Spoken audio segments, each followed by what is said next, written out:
Hello, welcome to today's edition of Daf Yomi, Berhorot, Daf 11, Amud A. So let's dive straight in. Rabbanan who?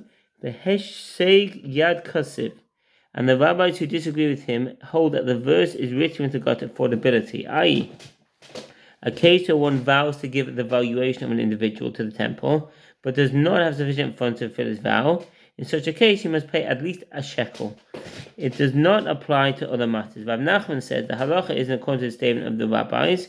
What does that mean? Halacha k'divrei chachamim. If one has a firstborn donkey that is worth 10 stellar coins, he may redeem it with a lamb that is worth a dinar. The Gemara notes that he may redeem the donkey with a lamb even if the lamb is worth less than that. As Rav Yosef says, with a lean lamb that is worth a ma'ah. And that's in the Rambam Sefer Zevayim Hilchot Kurim 12:11 Shulchan Aruch Yodei 321:5. The one may redeem a firstborn donkey with a lamb that is worth even less than a shekel. And how much must the lamb be worth? Rav Yosef says, even a lean lamb, a patz tursa. So what does that mean? A lean lamb, a parutza. This refers to a lamb. The origin of the words related to the Zoroastrian Middle Persian word padros, which means daily, and refers to a regular sacrificial offering. As with only a ma'a, a danka. What's a danka? Danka is the Persian monetary unit that appears in Middle Persian sources as dang. Like the Aramaic ma'a, it constitutes 1/6 of a dinar. The term was also used to mean 1/6 of anything. Maybe used. Rav says we learn in a Mishnah 9a, as well as the owner may give either a big or small lamb, which supports Rav Yosef's ruling. Gemara asks, isn't it obvious that even a lean lamb worth 1 mea may be used? The Brisa states that the lamb may be worth any amount. The Gemara answers, let's say that if a lamb is of such little value, one may not redeem with it. Rav Yosef states that one may redeem with it. Alternatively, it could be claimed that a lean lamb may not be used for redemption due to its physical state. Therefore, Rav Yosef teaches that one may redeem a firstborn donkey even with such a lamb. Rav Yehuda Nesia had a firstborn donkey. He sent it before Rabbi Tarfon. Rabbi Yehuda Nesia, Rabbi Tarfon, there are 3 known sages with the name Rabbi Yehuda Nesia. One was the son of Rabbi Gamliel, son of Rabbi Yehuda Nasi, and was a first generation Amor in Eretz Yisrael and head of academy in Sipori. The second was the grandson of the first Rabbi Yehuda Nesia and studied under Rabbi Yochanan and Reish Lakish among others. The third was a grandson of the second Rabbi Yehuda Nesia and was a contemporary of Rabbi Yirmiyah, a 4th generation Amor in Eretz Yisrael. There was no known rabbi by the name of Rabbi Tarfon who lived at the time of any of these 3 individuals. Perhaps the mention of his name in this context was due to a scribal error. Interesting. And said to him, how much do I need to give a priest for its redemption? How much must the lamb use for its redemption to be worth? Rabbi Tarfon said to him, didn't the sages say, one who has a generous disposition redeems his firstborn donkey with a lamb worth a seller? One who has a miserly disposition redeems his donkey with a lamb worth a shekel. And one who has an intermediate disposition redeems his donkey with a lamb worth a ragya. Rava said the halacha is that one must redeem the firstborn donkey with a lamb that is worth at least a ragya. So what's the footnote? If one does not have a lamb with which to redeem a firstborn donkey, he may redeem it at its value and give the money to the priest. The ruling applies when the donkey is worth 3 dinars or more. If it is worth less than 3 dinars, it must be redeemed with a lamb or with 3 dinars. The principle is that one with a generous disposition should not give less than a seller coin, or one with a mild disposition should not give less than half a seller coin, and one with an intermediate disposition should give 3 dinars. This is based on the Rambam's version of the text of the Gemara's answer. Here it refers to a lamb, and there it refers to its value, says the Gemara. Others rule, like the standard text, that in case of discussion where he redeems it with a lamb and where he gives its value, accordingly, if he comes to consult, he is told to take a lamb that is worth 3 dinars. If he redeemed it himself, he has fulfilled his obligation regardless of its value. Ma'am Sefer Zevayim Hilchot Bikurim 12:12. See the Ravid there, the Torah Yodei 321 Shulchan Aruch Yodei 321:5. And we'll ask, and how much is the value of a ragia?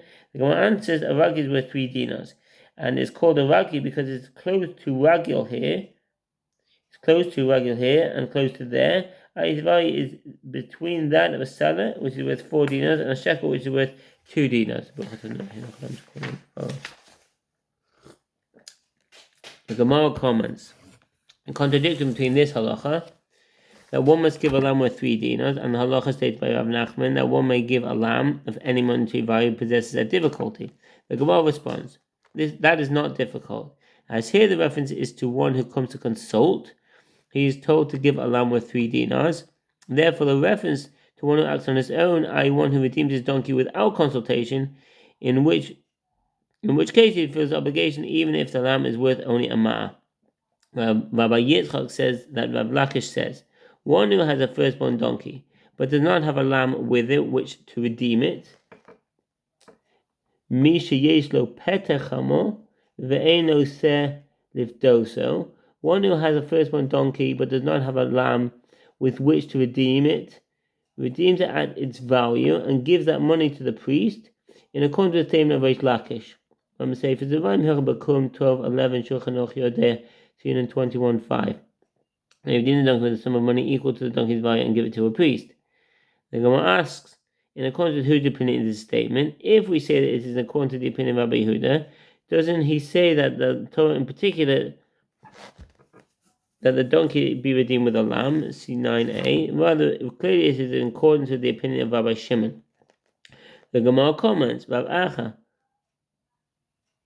teaches it in this way, that the statement of Reish Lakish was made in accordance with the opinion of Rabbi Shimon. Ravina found this difficult, as wherever there was a dispute between Rabbi Yehuda and Rabbi Shimon, the halacha is in accordance with the opinion of Rabbi Yehuda. And furthermore, the Tana taught us an unattributed Mishnah in accordance with the opinion of Rabbi Yehuda.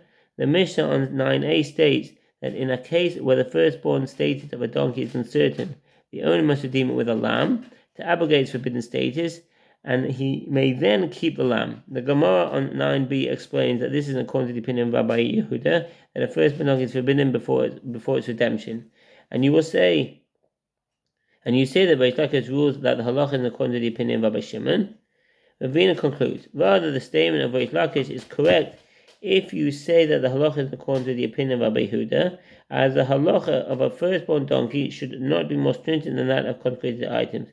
One who redeems a consecrated animal from its consecrated status redeems it with any movable property that is worth its value, and the Torah did not state that one must redeem a firstborn donkey with a lamb in order to be stringent with the owner, but in order to be lenient with the owner, such that he is not obligated to redeem it at its value, as a lamb is worth less than a donkey.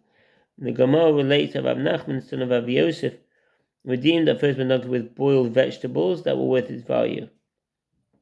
Amar Rav Shevi, Amar Rav Huna, in the case of one who redeemed the firstborn donkey of another, Hapode Petach Hamoshel Chaveiro, in the case of one who redeems the firstborn donkey of another, the donkey is redeemed and it belongs to its owner, according to the conclusion of the Gemara. From the Sefer Zevayim Hilchah 12:13 Shulchan Aruch Yodeh 21:7. Its object of redemption, i.e. the firstborn donkey is redeemed, despite the fact that the owner did not redeem it. The dilemma was raised before the sages. Does he object to redemption Does his object of redemption belong to the one who redeems it, or perhaps the redemption belongs to the owner? The Gemara clarified, according to the opinion of Rabbi Shimon, you should not raise a dilemma, since he says that prior to the redemption, it is permitted for the owner to derive benefit from the firstborn donkey by using it for labor or renting it out. Therefore, it is a property of the owner, and giving a lamb to the priest does not change the status. When you raise a dilemma, it should be according to the opinion of Rabbi Yehuda, who says that it is prohibited to derive benefit from the firstborn donkey prior to its redemption. If so, it does not belong to the owner initially, and only redeeming the donkey with the lamb allows him to take possession of it. Consequently, one can ask whether the firstborn donkey is compared to consecrated property, as the merciful one says with regard to redeeming consecrated property, and he will give the money and it will be assured to him. Let's see Leviticus 27:19, which indicates that the one who gives the redemption money acquires the item even if he did not consecrate it initially. Or perhaps, since the owner may redeem the firstborn donkey with a lamb that is worth less than the donkey, he owns the difference between the price of the donkey and the price of the lamb, and therefore it is not similar to consecrated property where the one who consecrated it does not retain ownership of the item. Rav Nachman said, come and hear resolution from a Braita. In a case of one who steals the firstborn donkey of another. So what's the footnote? Hagonev petach chamor shel chaveru. One who steals the firstborn donkey of another before it is redeemed must pay the double payment to the owner.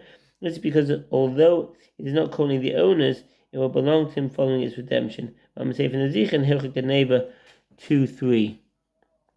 Before it is redeemed, and he is then caught, he pays the payment of double the principal to the owner, see Exodus 22:3, and even though the owner does not have rights to the donkey now, he does have rights to it afterwards, i.e. after the redemption. The Gemara analyzes the Braita. Whose opinion does this follow? If we say that it is according to the opinion of Rabbi Shimon, why does the owner not have rights to it now? Rabbi Shimon holds that it is permitted to derive benefit from a firstborn donkey even before its redemption. Rather, it is obvious that it is in accordance with the opinion of Rabbi Yehuda. It is prohibited to derive benefit from a firstborn donkey prior to its redemption.